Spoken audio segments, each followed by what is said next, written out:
Phone tapping పై మరోసారి దుమారం రేగింది. ముగ్గురు మంత్రుల ఫోన్లను సీఎం రేవంత్ రెడ్డి ట్యాప్ చేయిస్తున్నారంటూ కేటీఆర్ చేసిన వ్యాఖ్యలు పట్టి విక్రమార్క, ఉత్తమ్, పొంగులేటి ఖండించారు. అలాగే రేవంత్ ను అసభ్య పదజాలంతో దూషించడాన్ని తీవ్రంగా తప్పుపట్టారు. రాష్ట్రంలో ఎవరి ఫోన్లను తమ ప్రభుత్వం ట్యాప్ చేయడం లేదని డిప్యూటీ సీఎం బట్టి విక్రమార్క స్పష్టం చేశారు. కేటీఆర్ ఏ సమాచారంతో ఈ వ్యాఖ్యలు చేశారో తనకు తెలియదని, ఆయన వ్యాఖ్యలు అర్ధరహితమని అన్నారు. ఆయన దగ్గర ఏదైనా సమాచారం ఉంటే పంపించాలని సూచించారు.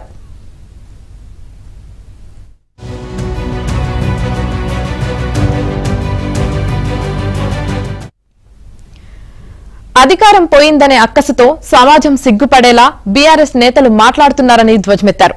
10 ఏళ్ల పాలనలో బీఆర్ఎస్ చేసిన తప్పులను సీఎం రేవంత్, నీటిపారుదల శాఖ మంత్రి ఉత్తమ్ సరిదిద్దుకుంటూ వస్తున్నారని తెలిపారు.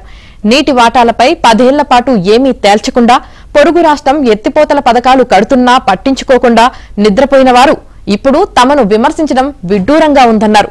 నదీ జలాలపై రాష్ట్రం తరపున గట్టిగా వాదనలు వినిపించామని, కానీ తామేదో ఏపీకి దారాదత్తం చేసినట్లుగా బీఆర్ఎస్ నేతలు మాట్లాడుతున్నారని మండిపడ్డారు.